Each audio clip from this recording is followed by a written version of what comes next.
Assalamualaikum warahmatullahi wabarakatuh.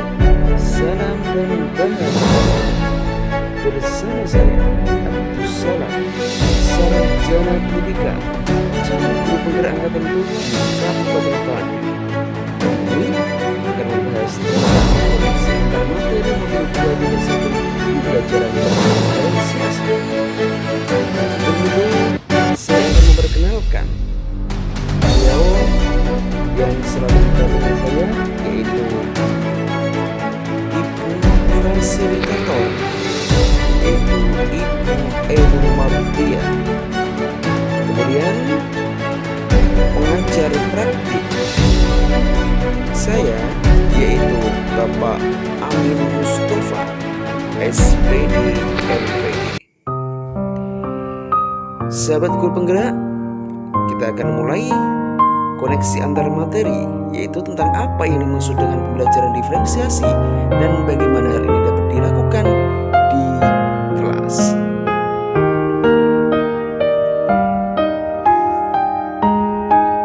Sahabat guru penggerak,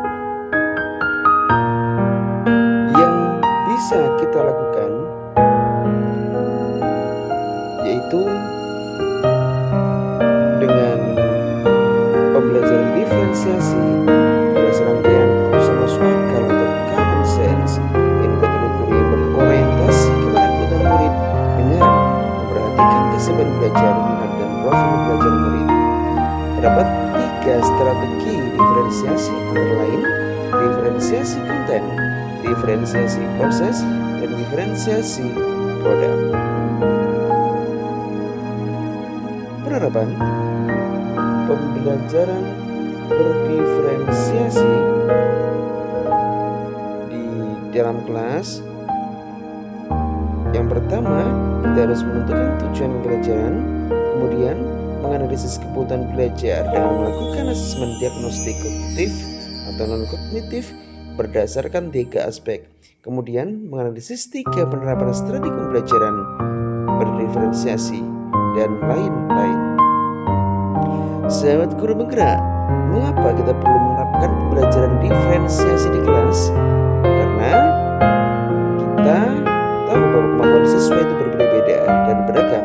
Hal ini adalah terkait minat, kesiapan, dan profil belajar siswa. Kemudian agar pembelajaran berjalan dengan baik dan siswa menemukan kebahagiaan dan merdeka belajar guna tercapai profil belajar Pancasila.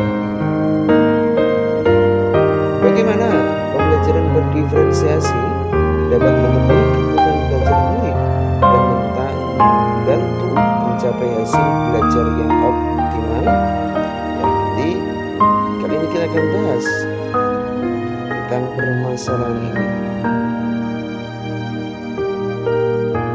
yaitu yang pertama adalah bahwa guru dapat melakukan pemetaan kebutuhan berdasarkan 3 aspek, yaitu kesiapan belajar, minat belajar, dan profil belajar.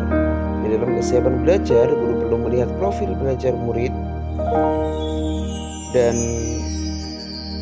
di dalam minat murid, guru memberikan pilihan pada murid untuk belajar sesuai dengan minatnya, dan guru memberikan kesempatan pada murid untuk belajar sesuai dengan profil belajarnya.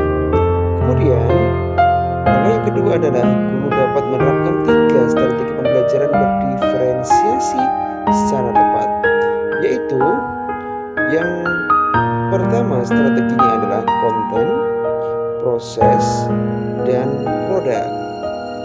Di dalam konten, guru perlu menyesuaikan materi atau konten pembelajaran dengan kebutuhan murid. Di proses, guru memvariasikan proses pembelajaran. Kemudian pertanyaan refleksi berikutnya adalah bagaimana Anda melihat kaitan antara materi dalam modul ini dengan modul lain di program pendidikan guru penggerak. Tentunya modul yang sudah saya pelajari, yaitu modul 1 sampai 1.4. Di sini sudah saya rincikan keterkaitan antara modul titik 1 1.2, 1.3, 1.4, dan modul terbaru pembelajaran diferensiasi yaitu modul 2.1. Kaitannya adalah tentang keberpihakan pada murid untuk mencapai profil pelajar Pancasila. Sekarang kita akan rinci satu persatu, yaitu keterkaitan antara materi 1.1 yaitu filosofi Ki Hajar Dewantara dengan materi 2.1 pembelajaran diferensiasi. Di dalam modul 1.1 yaitu menurut Ki Hajar, pendidikan adalah menuntun segala kekuatan kodrat yang ada pada anak-anak agar mereka sebagai manusia. Nah, kemudian pada modul tentang 1.2 yaitu fisik guru penggerak, yaitu bahwa guru penggerak harus menggunakan pendekatan bagja ini di modul 1.3. Kemudian kaitannya dengan modul 2.1 adalah bahwa guru itu harus memenuhi kebutuhan belajar murid melalui pembelajaran diferensiasi. Kemudian modul 1.4 yaitu tentang budaya positif. Di dalam penerapan pembelajaran diferensiasi tentunya akan membentuk budaya positif dengan posisi kontrol guru sebagai manajer. Di dalam ini murid akan merasa lebih dihargai, dan kaitannya dengan modul 2.1 yaitu guru bisa memenuhi kebutuhan belajar murid melalui pembelajaran diferensiasi yang akan mengakomodir keberagaman siswa melalui pemetaan kesiapan belajar, minat, dan profil belajar siswa. Dan yang terakhir saya akan menyimpulkan koneksi antar materi pada modul 2.1 ini bahwa pembelajaran diferensiasi sangat erat kaitannya dengan pembelajaran yang berpihak pada murid. Hal ini sesuai dengan filosofi Ki Hajar Dewantara. Sahabat guru penggerak, demikian yang bisa saya sampaikan.